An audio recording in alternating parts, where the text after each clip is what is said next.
with her. Just be natural. Yeah, Will you pick it up all right if I turn my head this way? I will. Because I don't want to keep just a side view all the time. Okay. You don't want to give us any hand signals? Okay, fine. Go ahead. Today is May 24th, 1982. We are at the home of Mr. Martin Tatar of Skokie, Illinois. And tonight, Mr. Tatar is going to be telling us about his experiences during World War II. We will be talking about his experience in liberating the Nazi concentration camp, Dachau. This interview is being conducted under the auspices of the Holocaust Memorial Foundation of Illinois.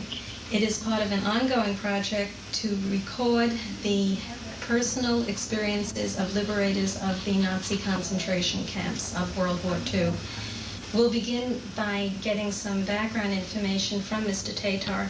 First of all, can I ask you to just tell us your full name, your date of birth, and your place of birth? My full name is Martin Louis Tatar. I was born in Chicago, Illinois on the 20th of July, 1915. And can you tell us your age at the time of liberation of Dachau? Well, let's see, that's in 45. Right. So I was 30 years of age. Fine. Can I ask you, were you married at the time? Yes. You were married. And were you married when you first entered the Army? No. No. Okay. No, I knew my wife and I were dating so before I went into the Army. And I was about 8 or 9 months from going overseas. I went in early before the war, and we felt that it might be the best thing just to be married no matter what. At least we've had that time together. So when were you actually inducted into the Army? I was inducted on the 12th of March, 1941, in Delaware, Illinois. Right, and you were married? Not yet, no. No, I mean, when were you married? What was the date of your marriage? Can you remember as clearly? 7 February 1942. Can you tell us the rank that you held at the time in 1945 and the military unit that you were serving in at that time? The rank I had at that time of this liberation era was captain. I was with several units in the various experiences I will tell you. The Italy experience, I was with one organization. In the Muir experience, I was with another organization. And the Dachau, I was with another organization of the Army. Do you want to go back then and tell us about the first experiences you referred to in Italy? Yes, in Italy. What time was this now? Do you remember? This is in 44. 44. And we were moving the Germans up the boot. And we were past Rome. Italy being the boot. Yes. Oh, right. Okay. And I was shot up north of Rome. And when I came out of the hospital in Rome, I was sent down to Naples in a rest center where I was to be for the next few months. I was ambulatory, I could walk, but that's about the limit of my abilities at that time, according to the doctors. In wandering on this main street of Naples this one bright day, I saw a sign with a Morgan Dogwood on it. And I was curious. See a Morgan Dogwood with a military sign type thing. So I entered the building, and the first thing that I saw was a bulletin board in Hebrew. And it brought more curiosity. And I talked to the young men that were there, and these were British military. And this was the engineer battalion of the Palestinian Brigade. And I was introduced to Major Horowitz, who commanded that brigade. And what are you guys doing here? The front is up north. Well, the British are afraid we may learn too much about the Army and the war. Palestinian Brigade were Jewish people living in Palestine, and they were under the British command? That's correct. Okay. That's right. And these were engineers. And they said, the hell with the British. We're going to do what we have to do here. If they don't want us on the front, they want us on the front.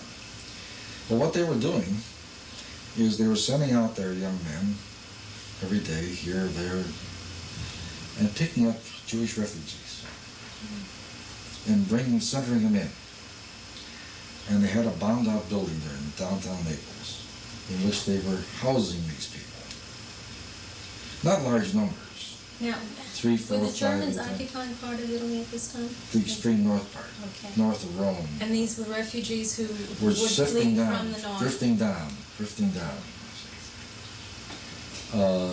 Even though you have a battlefield, there are siftings through the front. Because it's not like some people think a solid shoulder-to-shoulder type of thing in combat. So they would get these people, these refugees, whatever ages, whatever sex they were, and they would house them there, and then they'd sneak them into Palestine. So I said, what can I do to help? Well, I went out on these foragings and we picked up refugees and we got them into these houses. And I got food from the American mess halls because they didn't have enough food themselves to feed extra mouths. British Army were net generous, although they had enough food for their own people, their own men. Yeah. And then we would get these young people, most of them were young people, that were drifting through. And then we would sneak them into Palestine on a boat. Right? And in some instances, these young men would marry the young ladies in order to get them in legally. And there was nothing physical between them. And they would divorce them immediately. Once they got their feet on what is now Israel's soil, they would divorce them right away. So people of the Palestinian Brigade would go through these marriages with the girl refugees. Okay. Anything to get them into. Right. And keep moving, not letting them back up in Naples. And I assisted in this operation. And it was fascinating. Now, was this known to the U.S. Army, or this is something you did on your own without letting... I've often thought that it would have been embarrassing if something had exploded news-wise, an American officer helping the Jews of the Palestinian Brigade to do these things. So you managed to do this just as you were while you were a patient? I had nothing else to do. And nobody suspected what your extra activities? I had nothing to do. First thing in the morning, I would censor mail. And then I was free the rest of the day. And if I was gone for 2 or 3 days, nobody asked any questions. And that's... So how long did you help? I was in Naples for 2 months. For 2 months, okay. And where were you sent after that? Then I went into France, the invasion of France. And I found my way up to Namur, Belgium, in the course of the time, not immediately. And I'm trying to tell you the story of my relationship with the Jews. Right. We went through the Battle of the Bulge, and the ensuing time after that, I was in Namur, Belgium, with the 2nd Reinforcement Command. And I was going through the streets of Namur this one bright day, about a couple days after we had been in there, and I happened to notice this convent, just out of curiosity, not anything particular, but I noticed it. And the door would open and furtive eyes would look out and it would slam right away. That's not usual. So I told my Jeep driver, let's go around and come back again. Same thing happens. I said, I want to see what's going to happen. We went in, knocked on the door, the priest came to see me. I said, I just happen to notice these things, something I can do to help, somebody in distress.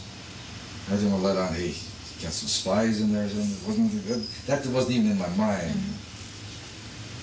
And he says, come right in. He says, you're American? I said, yes, I'll show you my identification.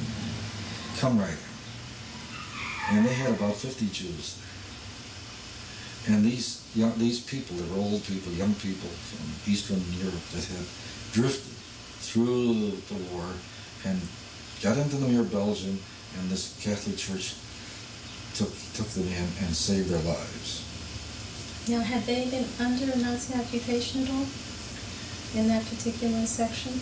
Nazi occupation, yes, but they didn't feel Nazi occupation because the Nazis didn't enter the church. That was holy ground. I see. So that they were safe as long as they would be kept inside. Right. So I was talking with these young people, and I helped them. They wanted to go back home. I talked to them about Israel. I talked to them about many things that might be offered to them. And again, I borrowed money, food from the mess halls to help them, and I got them transportation to get them other places, so they could start. The story came out. They were furtive because they were afraid.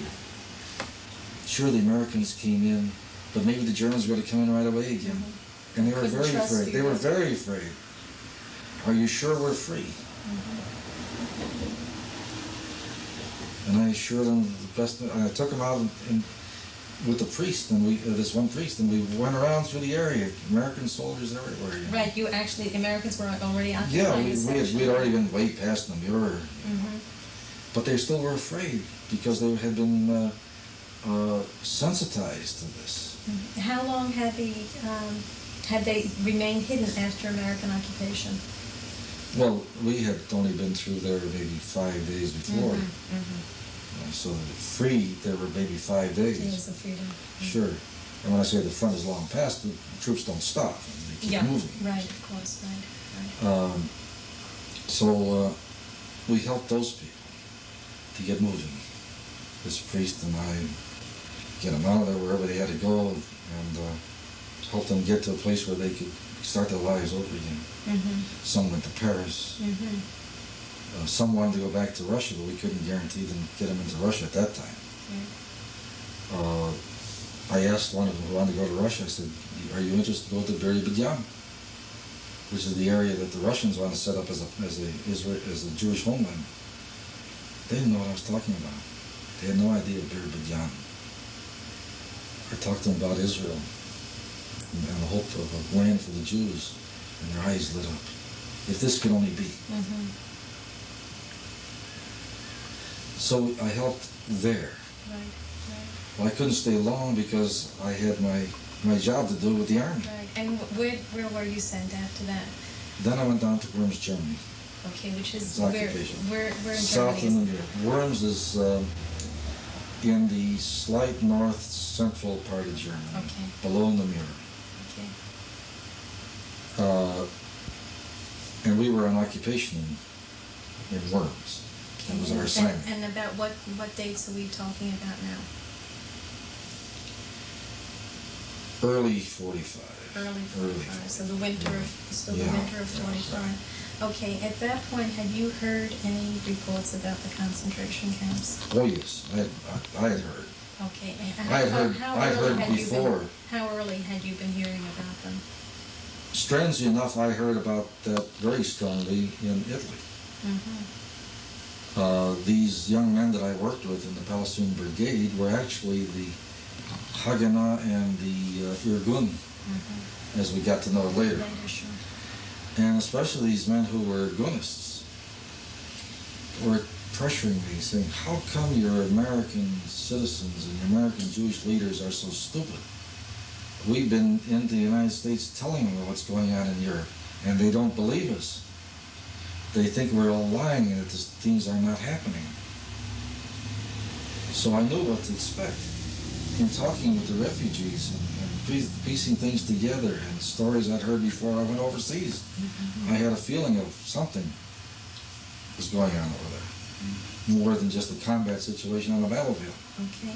Now, when you were in Worms, now you're in Germany, were you hearing any more details? How was greater information about the camps being spread at that point? No. It was not general knowledge No, among the Americans? it was not. Truthfully not. We were fighting a war, I mean, from general knowledge, apart from my own knowledge and inspection, we were fighting a war, we're going to defeat the Nazis, we're going to defeat the Axis, and that was the feeling.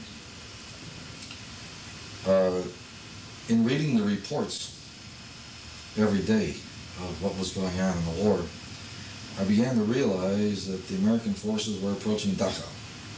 Okay, now, the town of Dachau, or did you know that there was a concentration? I knew there was a camp there. I knew there was both. I knew it was both there. Yes. Okay, and you were getting reports that the American armies were going there? Okay. We're in that direction. They didn't specify Dachau, but from the movements geographically, sure. on the maps I could see where they were moving. Right, so that was, what about the southeasterly section? Yes. Okay. Yes, south Well, from us it was east of us, So, right. Right. And Dachau is near any... north of Munich, North of Munich. About how far? about 15 miles north of Munich. Realizing that it was imminent that Dachau was going to be captured. And I was just wasting time as far as I was concerned, laying around Worms, Germany. I went to my commander, who knew my background, knew me very well. And I said, Colonel, I don't belong here right now. I belong down there. I've got to be there. And I remember him saying to me, Martin, he says, for the next 8 days you're gone. He says, but 8 days from right now, he looks at his watch and says, I want your this right in front of my desk. But he gave you those 8 days. And I said, goodbye. And I disappeared right there. We had the Jeep and I was gone. And I went down there and traveled through Heidelberg to get down to the area where the 3rd Division was. And I got in touch with the 9th Field Artillery unit down there. And because I was an artillery officer, basically. And I was more receptive as an artillery person than I would be as an infantry person. And 2 days later, the assault of taking Dachau took place. And I went up front with the 7th Infantry. And Did you actually see the fighting to liberate sure. Dachau when you I were had a right rifle in there? my hand. I was Right, you were doing part some of of the fighting too. Actually, It wasn't that, infantry. getting close to Dachau, the fighting was very light. Germans didn't dig in there.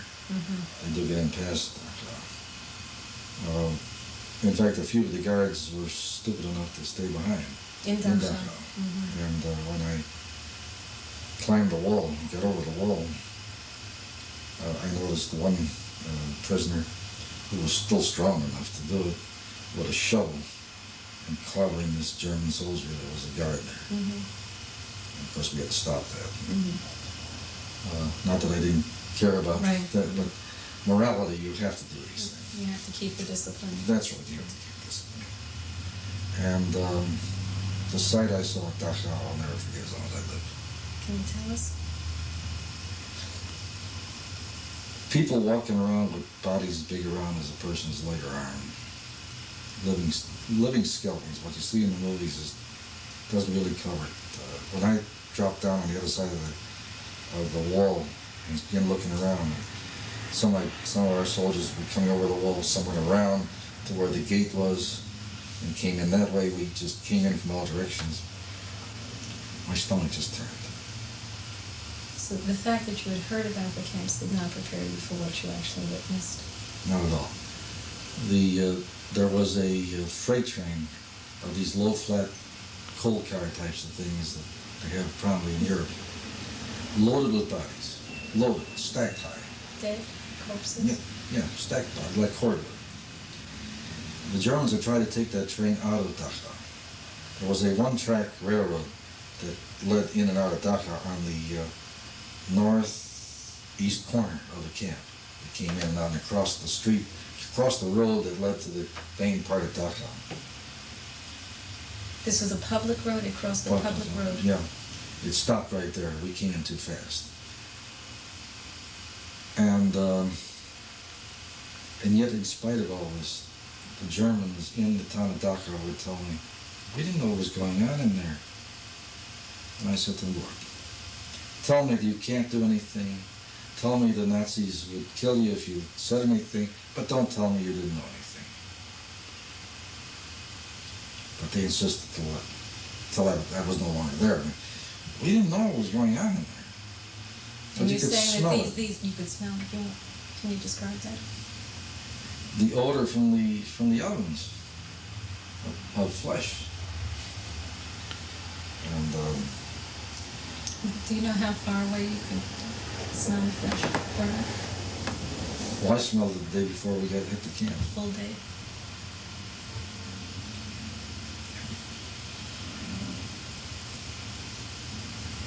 Some prisoners, the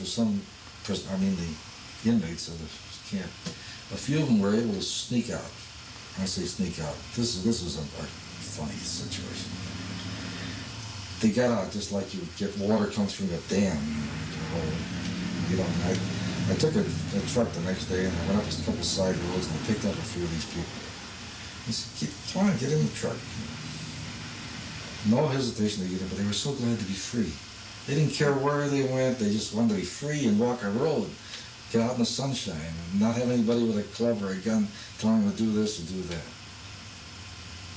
And the sad part of all this story is, the American Army intelligence knew that there were people in there who were emaciated, who were dying, or on the verge of dying, very poor health. We had medical battalions, field hospitals, all the rest of the stuff, ready, poised, as soon as we captured and secured the camp to move in to help these people physically. And with this medical help, and there was nothing short-term, there was nothing short. We had the medical supplies and the know-how and all the rest of these things. They were dying. You couldn't couldn't save them. For all that. Many were dying every day. Do you have any sense of the numbers of the people who were in the camp? Also, the Total number, I don't have that. sense, don't. no? I've been told when I was there that they were dying around 100, 200 a day. And this was after they were already getting some kind of care from the Americans. Yeah. Nourishment, they had to get artificial nourishment, of course, Venus and so forth. To give them meals like you and I would eat, they couldn't digest it. They'd get sick.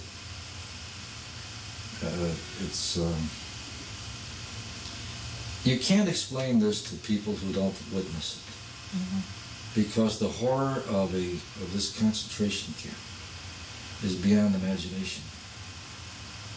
To think that this can happen to a human being. And there were people there that weren't Jews. It wasn't just Jews. It was a little beyond Dachau, for example. We took a camp that had about 150 Russians. And in Dachau, did you find out which other nationalities and groups there were? There were some French and some Polish in there. There were no Italians in there that I saw. There were a few from Belgium there, but not many. Did you have any sense of the ages of the people that were in the camp? Most that I saw were from around the age of, say, 25 to about 50. Now, this is the way, your judgment of their age? It's my judgment, yes. From seeing them, right? Were there men and women? Yes. And were there any children? I didn't see any children. You didn't see any children. Did you have a chance to talk to the inmates themselves? Yes. And did they relate any stories of that? Let me put it this way: what were the things that they wanted to be sure you knew? What did they At that feel time, they they had to tell didn't you? relate anything like that to me. They were just glad that they didn't have to suffer anymore. When I say suffer, I mean a renewed suffer. That at least somebody was there to take care of them. And I had an experience. I must relate this to you. About 3 months ago, I was speaking at the congregation of B'nai David on Foster Avenue. And I was speaking there on behalf of the Flushes, who are going through a problem. And when I was through speaking, and we had the only Shabbat after this Friday night service, an elderly man comes walking up to me and grabs my hand and kissed it. I looked at him. What is this? Because I spoke so well about the Flushes, you know? It struck me. This man told me that he was an inmate of Dachau. And he recognized you? No, when I went over the wall. And he had heard from the introduction that I had been in on this situation. And he was so happy to see somebody who had been there for that. And he couldn't leave my side the whole evening. And to me, that was my reward.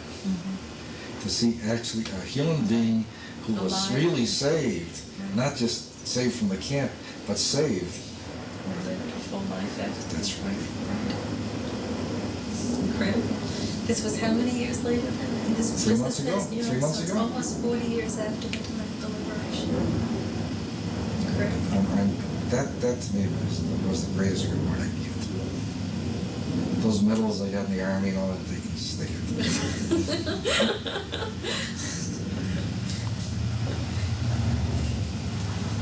Let me go back again to the camps. Can you give us a physical description of the camps? Do you remember anything about the camp itself for the moment? We'll get back to more details about the people, but what about the camp itself? What were the things that you Well, found the most camp striking? itself had a high wall of around 12, 15 feet high, solid wall. There was small houses just outside the wall of the camp. That's where the guards would live. The leaders of the guards would live in a little cottage. Were there facilities for their families to live with them? Well, there were these cottages. So it wasn't just for the men, but for their And then families? across the road, there were some housings there that these guards could live there. And you had this entranceway right off the road.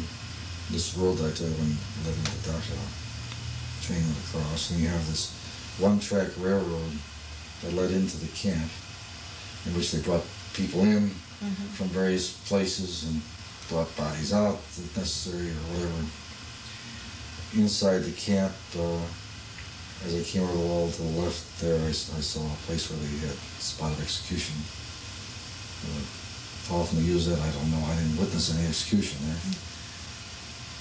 And What kind of executions? These hangings. were hangings. So there were actually scaffolds there, is that? Yeah. For 2 or 3, not for 2 or 3 people at a time. Then I saw the housings that the people live in with the tiered boards, so to speak. Right. Were there anything on the boards? Any kind of padding, coverings of any kind? Oh, maybe an old warm blanket or something of that type there. Nothing that we would be comfortable in sleeping. Cold bedding, right? Nothing like that. And these tiers, how high were the tiers? How many levels of tiers? As I can remember, I think it was 3. And a few years ago, and some of this may be a little blurry in the mind. It was a long time ago. I think it was 3 tiers high. Did you see people inside these barracks? Yes. And how were the people situated in the barracks? In what respect? Were they walking around? Were they in these? Oh, yeah. They were not stacks? tied down with chains or something like that. They couldn't go very far if they wanted to just run someplace. They couldn't get through the walls. They had these guard posts on the walls. They would have lights on the walls. A prisoner in that camp couldn't escape. Even very unusual if he could have. It'd be almost like one of our American jails. You had these walls around the guards and lights and once in a while, but they were too far gone physically to even think of all those kind of things. So in that respect, the Germans had an easy time controlling people inside the camp. We have problems in this country with jails, but these people are able-bodied in this country. How did the inmates move? You say that they weren't in such poor physical shape.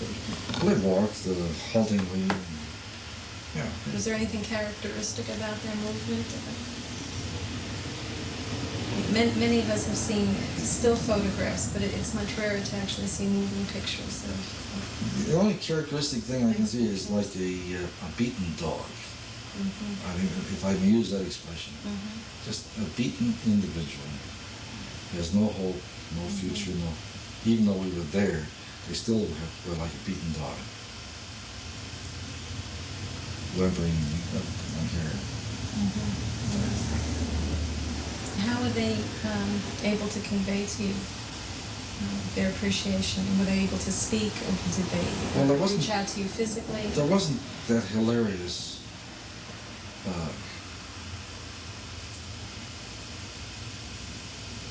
beating of the drums and the shouting hooray, that kind of thing. They were bottom beyond that. They would talk in Yiddish, which I could speak. I couldn't speak some of their native tongues, but I could. So you were able to speak to the inmates directly without any intermediary, right? Yiddish only. And I was able to converse with some of them that way. What was their reaction to being able to speak to a fellow Jew, but someone who was a liberator rather than a fellow They prisoner? couldn't understand because they'd been. They said they were beaten. They were happy that this would happen, but they figured something's wrong there somewhere. Hope we don't get stuck. So they couldn't fully accept that they were free. Is that correct? It was difficult for them to accept this, even though they were free and nothing was stopping them, and were getting taken care of and all the rest of these things.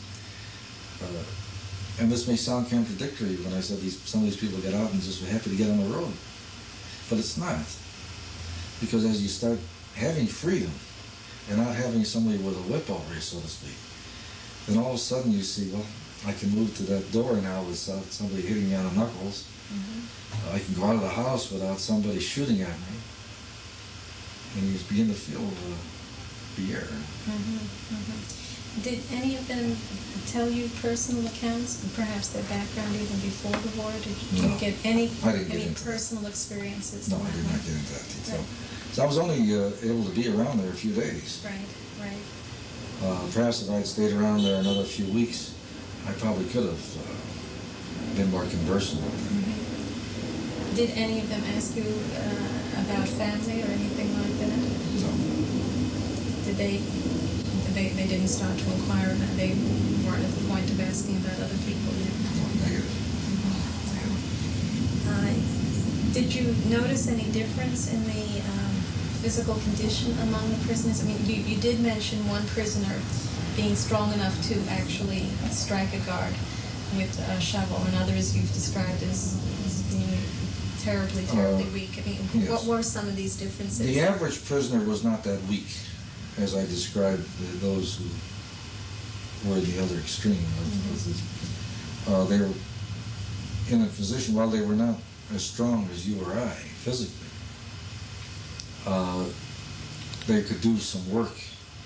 If the Germans had put them to a task, they probably could do it. But they were not, they could not endure long work periods. The best of them were still not fully able to do some of these things. Although I did not stay around that long, I had to go back to Worms.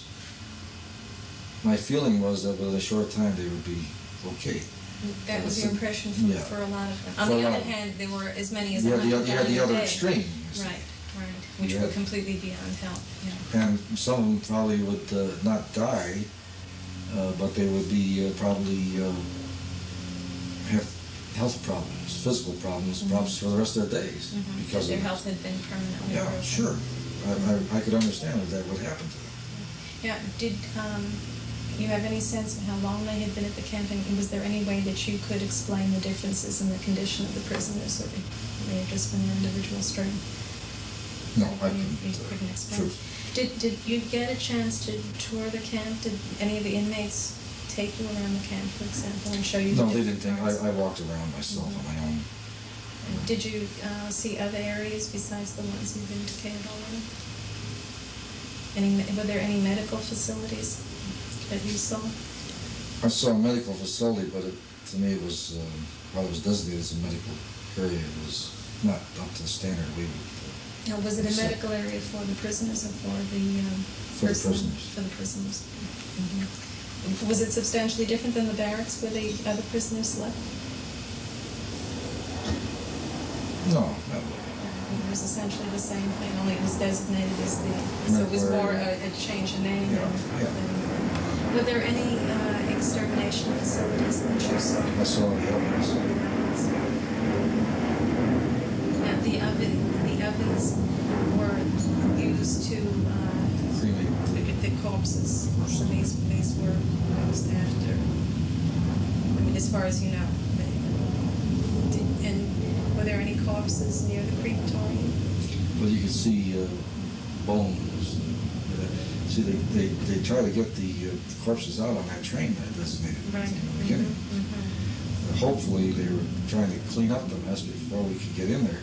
So perhaps, and I'm guessing, they could say, well, gee, there's nothing. Well, sure, we had prisoners here, but all these stories you hear, that's about a story that doesn't have no base. I presume that's what they were trying to do.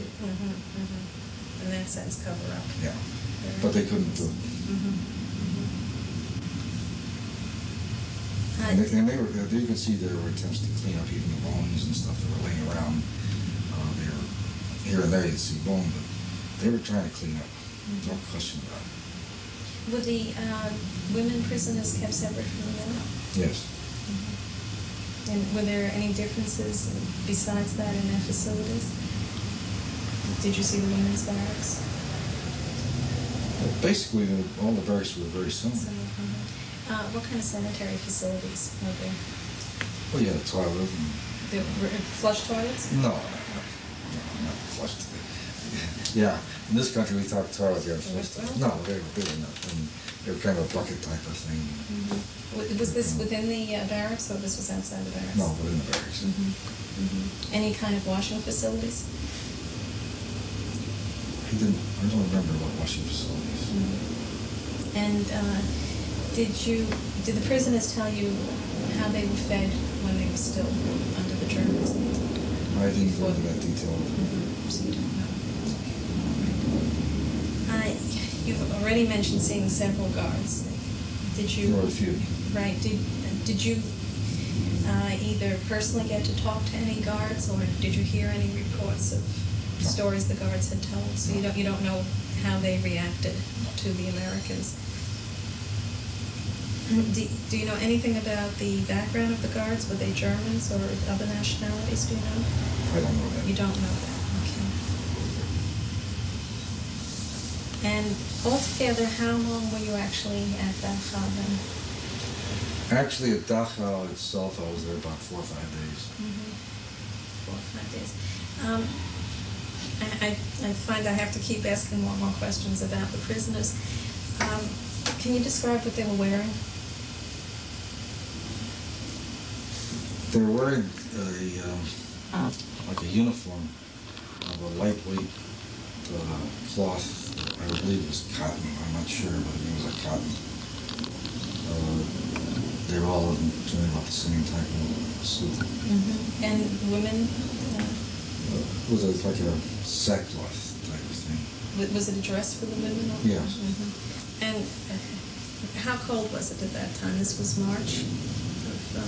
No, this was April. April, right.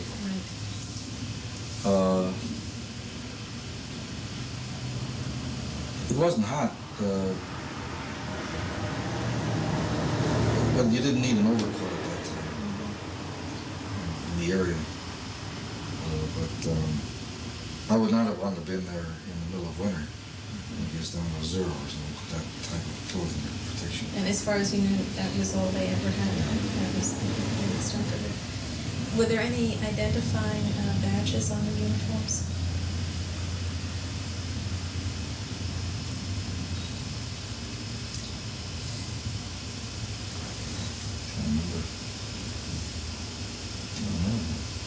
For example, you don't remember whether or not the Star Jewish, David.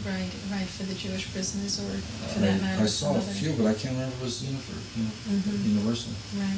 To say yeah, everybody wore that, I don't So, remember. right, there I may saw have a been few some. like that, but unfortunately I can't remember that. Did any of the prisoners talk about being moved from one camp to another? No, not to me. No, you did. Okay, you just didn't have that knowledge. Okay.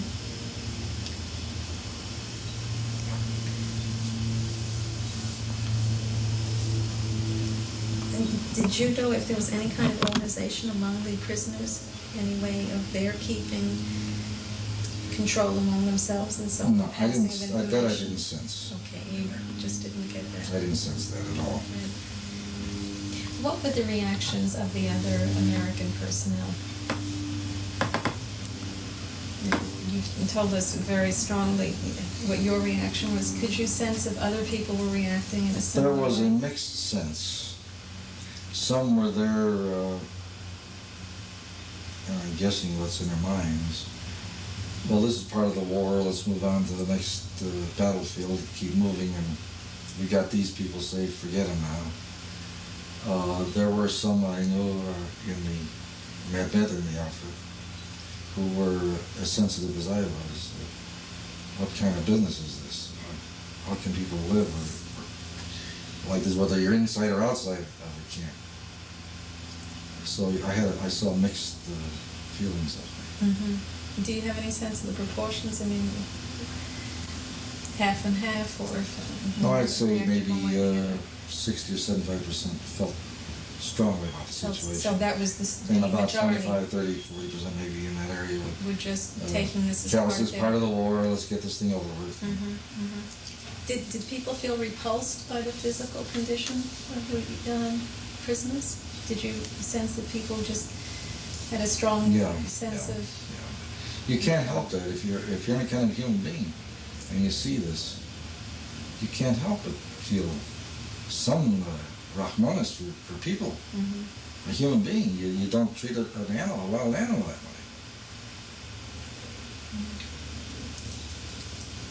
Did the Americans speak about it to any extent, or did people keep this to themselves? Because you said you were imagining what some people were thinking. Did people actually talk about it? Yes, we were talking among ourselves. We were eating our meal or something. Oh, did you see what was over there? Or did you see that? It was a point of conversation. Over the years, have you been in contact with people from that time? They were not. You were not really in that division, though, is No. that right? So I went back to Worms where my trips were. Right. So that these were not people you had any further contact with. So you have no idea how this experience may have affected them later on. No, the only after is what happened to me 3 months ago. Right. That's That's incredible. Absolutely incredible.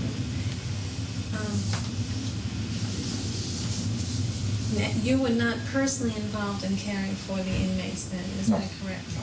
But on the other hand, you were allowed to remain in the camp for those days that you wanted. Well, it's all 4 days I was not in the camp. Because we moved on, for example, we'd forage out and we took that Russian camp just beyond Dachau. Oh, the camp where the Russians prisoners were Russians. Right. Okay. And then I would go out on the roads and see if any people were wandering around and gather them up. Do you know the name of that other camp? Did it have a name, or nobody mentioned it? No, but there was about 100 to 150 Russians there. And the thing that struck me all was that this woman took over, and she was their leader, and she was very dogmatic with them. And she told me very This was a Russian woman? Yeah, all these Russians. I'm going to take every one of these people back to Russia myself. And she was a very strong woman. Now, were they prisoners of war, and they had No, soldiers? these were people who were interned the same as the Jews and Poles. But they were not Jews. They were Russian citizens, but they were not Jews. That's right. Was any explanation given? But they weren't. Were they political prisoners? Do you know? Work prisoners. Just work. I see. Work prisoners, strictly. But they were not as ill-treated as what we saw at Dachau. So there was a distinction. This group was able-bodied, every one of them. Every one of those.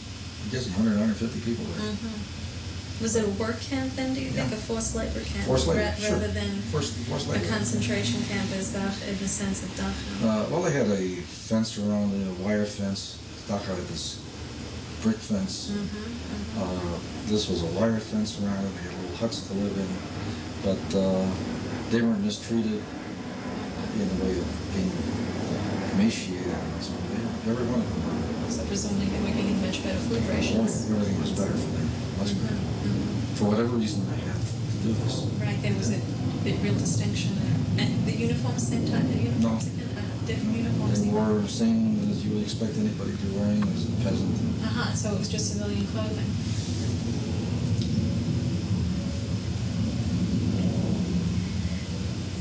Let's get on again to the civilians. You have already talked about some conversations you had with the civilians. You mean the Germans? The German civilians, right. Are there more? Is there more to that part of your story? How did you actually go out and confront people that you met in the street with Yes, because I was curious as to their attitude. I see. So you took the initiative. Yes, I was very curious. And how did they react? Were they polite to you? Oh, they were very polite, and we didn't know anything was going on. Yeah, we saw this thing here, but what's there?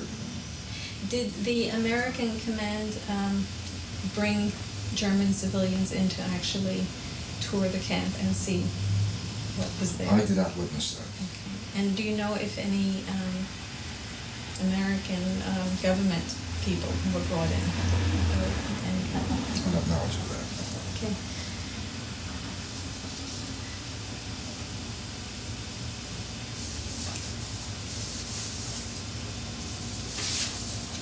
It wasn't the day before I went back to Worms. This might be of interest to you.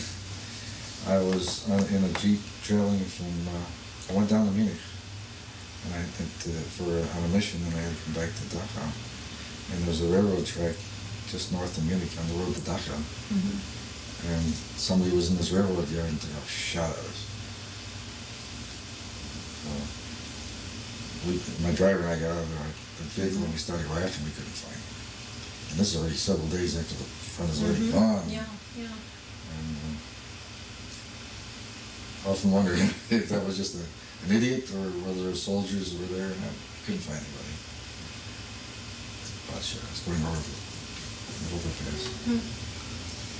So after about 4 or 5 days, then you had, by then your 8 days was up. I and had you to went go back, yeah. Right, and when you went back to Worms, did you tell people there what you had seen? And what reactions did they have? Mixed reactions. The chaplain we had there,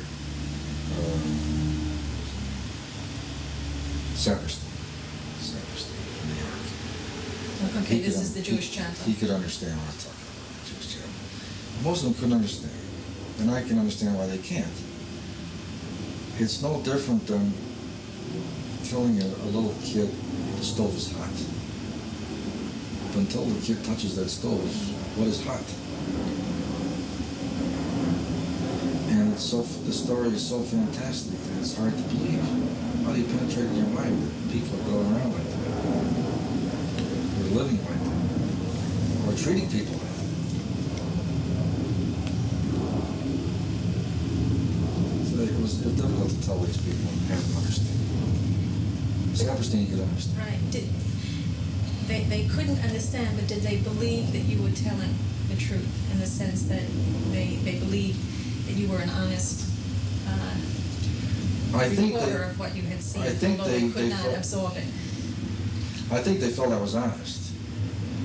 But I think there was also the tongue-in-cheek, well, yeah, he's Jewish. It may be bad, but not as bad as he's saying. So they think I think that was a large story. Yeah, I think that was some of it. And did you also write home about this and so on? Did you? Yes, not right away. I had to wait because censorship would not allow me to state any of these things at that time. But my wife knew short time afterwards where I had been in each of these incidents. She didn't know about it. And I had pictures, a lot of pictures that I took. I had a German camera that I had borrowed from that German. And you didn't give it back. but my nephew had everything in a trunk. And we had no place for the trunk. And I don't know where those pictures are.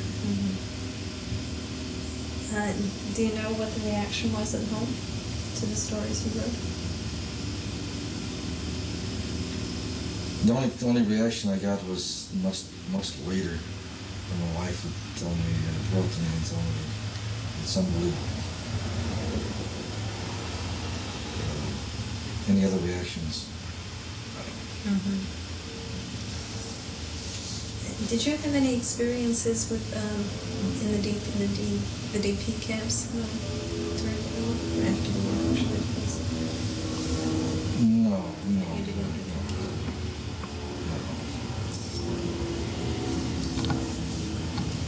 Once you were back in the States, did you continue to talk about these experiences with people? No.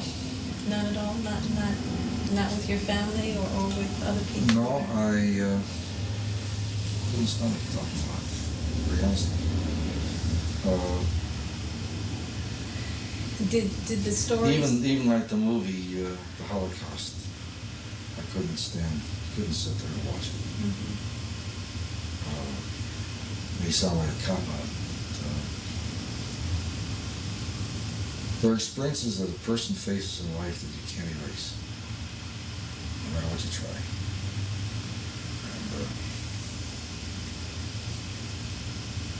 And it's just my skin and bones. And this is the most I've talked about it in 4 years. Really? I was going to ask you if in recent years you felt that you could. So tonight is really the first time that you feel you're opening up these experiences. I feel it's stories important. again. I feel it's important more now than ever before in my life. As you know, I'm a spokesman for the Flush, who is also going through an extermination. Mm-hmm. And there are other problems with Jews in the world. Argentina. People talk about Timmerman. I'm not worried about Timmerman as a person, but the story he's talking about is true. I talked 2 weeks ago with a young couple from Colombia, the country of Colombia in South America. Mm-hmm. They were happy to come to the United States because their Jewish friends were disappearing during the night. Which is no different than the stories we hear about Argentina and Uruguay. Right. And it's not hard to understand that when you know that many Nazis fled Europe and went to South America. We know also that in Iran and Syria and Iraq, Jews are killed because they're Zionists. We know that up in Quebec, and I witnessed this, my wife and I witnessed this 2 years ago, in Quebec there is no freedom of Judaism up there. You can't have a Jewish school. It's Christian schools, there's no public schools even. For Christian schools, you want to send your kid to school, whether you're Jew or not, you pay the Christian school to go to school. So there are many problems in the world, and our fellow Jews and Jewish leaders are turning their backs. They're apathetic. Maybe we're too fat in this country, too affluent. And I feel very concerned when I was told about this organization and what's going on. I said, the heck with it. It's got to go on. It's got to be. People have got to understand. And when Goldman says never again, fine. It's not never again. It hasn't ended. And all due respect to Sal, I have no criticism of him. He's a fine man. It hasn't ended, so how can you say never again? It's still going on. Maybe not in the degree that was near. But where is it going to end? And if we turn our backs now, as we did in 43 and 44, are we going to face another Kiddushim? And that's what I'm afraid of. We can't do that.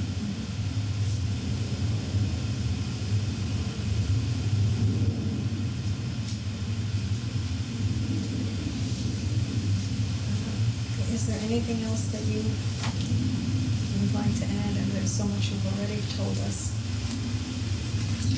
I feel very strongly on my last sermon, shall we say.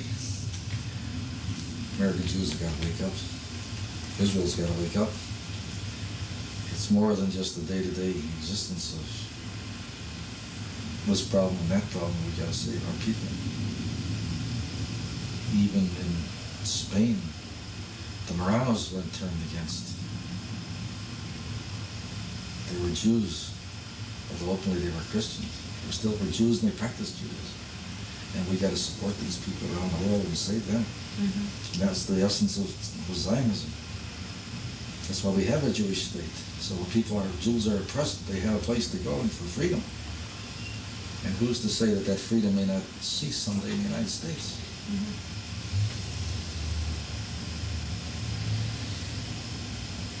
That's my feeling. Do you feel you can talk to your family now about this? I think so now that I've talked to you. Started to. And I was thinking about talking with you. Do you think you want to talk to them about it? Well, that's why my two sons and their wives are going to be with us on the 13th. They can I want them to understand. It's time for them to understand. How old are they? My eldest son is 36, and my youngest is 33. And they have their own families. So they're already parents concerned about bringing up their own families? And I feel it's time. I've nurtured this thing, and it's time people wake up. Know what's going on. Have they been at least a little bit aware of your experiences during the war? A little bit, yes. A little bit. Oh, yeah, sure. They knew that you had been at Dachau? Yeah, but not in detail. Did they ever question you about it? No, they knew better than that. I see. They just sensed that this was something they should not ask you. No. To find sons, and they wouldn't do anything hurt me. Right. And you just realized that this was more than you were going to be able to do. Talk about. Well, I want to thank you very, very much on behalf of the Holocaust Memorial Council. The account you've given us tonight is absolutely unique. It's your story, and it's one that many people will want to hear. And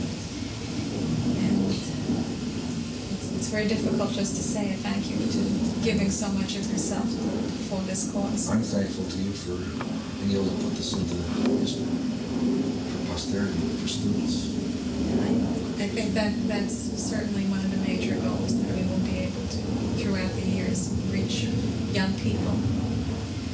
But I think it's got, as I say, it's got to be more than just this type of thing. It's got to be where it becomes part of our everyday living, not just something in a book stashed away somewhere. We've got to live as Jews again, in all sense of being Jews. Not just going to the synagogue on Shabbos and holidays. We've got to live as Jews where we protect Jews and save Jews and nurture Judaism.